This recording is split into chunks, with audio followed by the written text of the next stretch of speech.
While Israeli heavy airstrikes on the Gaza Strip are intensifying and Israel Defense Forces are intensifying its ground attacks, one might think that how the urban warfare will take place in the city of Gaza.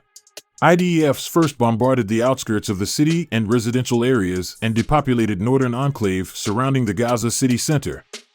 IDF has already warned the Palestinian residents to leave the Gaza city immediately and move to the southern part of the enclave as the Israeli ground forces prepare to launch a massive incursion.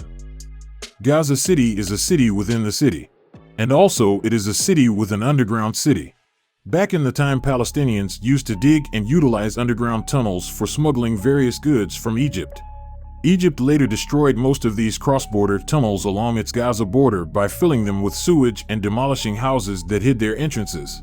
After 2007, when Hamas took power in the Gaza Strip, Israel's blockade and periodic air attacks on Gaza were intensified, and Hamas started to use these tunnels for multiple purposes, such as for shelters, military bases, headquarters, and armories. Some tunnels have been used to connect underground bunkers or facilities, providing a network of hidden infrastructure for militants to operate from. The sophisticated tunnel network is a lifeline for Hamas.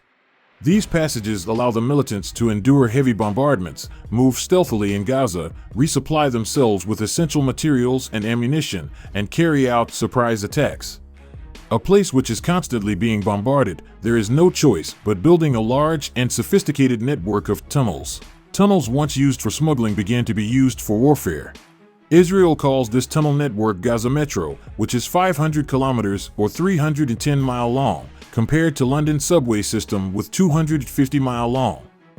According to some academics and Israeli intelligence, tunnel access points are hidden inside buildings, such as private homes or mosques, or camouflaged, which impedes their detection via aerial imaging or drones.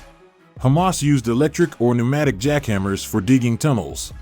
Tunnels were dug 18 to 25 meters underground at the rate of 4 to 5 meters a day. In October 2020, IDF Special Underground Warfare Yahalom Unit found Hamas' deepest known tunnel, which is 230 feet deep. Israeli forces found the tunnel after Israel's anti-tunnel barrier detected anomalous underground activity. Hamas militants avoid using computers or cell phones to evade detection by Israeli or U.S. intelligence. Instead, they use the phone lines in the tunnels to communicate with each other in secret. Israel launched a ground assault on Gaza in 2014 to try and eliminate the underground passages. But it is almost impossible to destroy all the tunnels. John Spencer, an urban warfare expert at the Modern War Institute, points out that even a single defender can hold a narrow tunnel against a much superior force. Spencer also says that Israeli forces has specialized units like the elite Commando Yahalom unit, whose soldiers specializes in finding, clearing, and destroying tunnels. The IDF's K9 unit, Wıcked, has dogs trained for operating underground. Subterranean warfare expert Professor Richemond-Barak at Richemond University says in his interview with CNN that the tunnel network in Gaza poses many challenges to Israeli forces. She says it took Israel 6 weeks to detect 6 tunnels in an operation 10 years ago.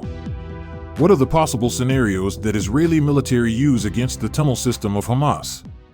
According to Professor Richemond, using high-pressure water is an option, which would cause the collapse of the structures of the tunnels, but there might be civilian casualties and loss of hostages as a result. What's almost certain from the most recent intelligence and news that Israeli military doesn't want ground forces to go inside tunnels in Gaza. So far, Israeli military targets the entry and exit points of tunnel systems through aerial drones, fighter jets, and ground troops. Given the great width and depth of the tunnel network, locating anti-exit points isn't an easy task. When Israeli troops locate these points, they use conventional explosives or chemical bombs like sponge bombs, which contain no explosives but releases a burst of expanding foam that quickly hardens but seals off tunnel entrances. Some experts also warn against the use of illegal chemical gases that the military may attempt. The 1925 Geneva Protocol prohibits the use of poisonous or other gases in war, but Israeli military recently used artillery shells containing white phosphorus in military operations along Lebanon's southern border. Another method against the tunnel systems of Hamas could be the usage of drones and robots, which work below the surface, mostly in wet and humid conditions. However, there are still some limitations when it comes to unmanned underground warfare. A robotics expert, Nguyen, says that the communication link between a tactical robot and its control station is referred to as the Achilles heel of any ground robotic operation in the field.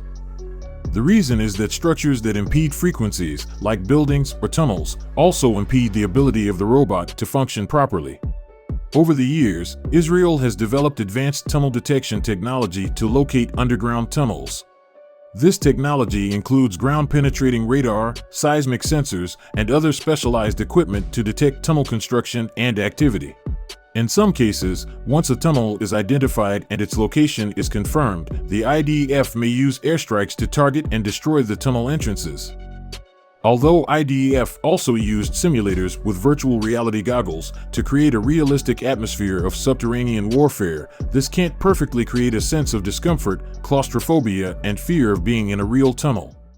After the Israeli soldier Gilad Shalit was kidnapped through the tunnels and held hostage by Hamas between 2006 and 2011, Israel had to release some 1,000 Palestinian prisoners to get Shalit back. Currently, Israeli defense forces don't have enough underground elite forces, given the extensive scale of tunnels in Gaza. There are also some news regarding the arrival of U.S. elite troops and experienced foreign mercenaries for urban and tunnel warfare. Tunnel systems both in Gaza and Vietnam were generally used for concealment and defense. In both cases, the tunnels provided a means for the defending forces to hide from enemy attacks and to launch ambushes or surprise attacks when needed. Vietnam War and Israel-Palestine conflict took place in different geographic settings. The tunnels in Gaza were constructed in an urban environment with a highly populated civilian area, whereas the tunnels in Vietnam were primarily in rural and jungle settings.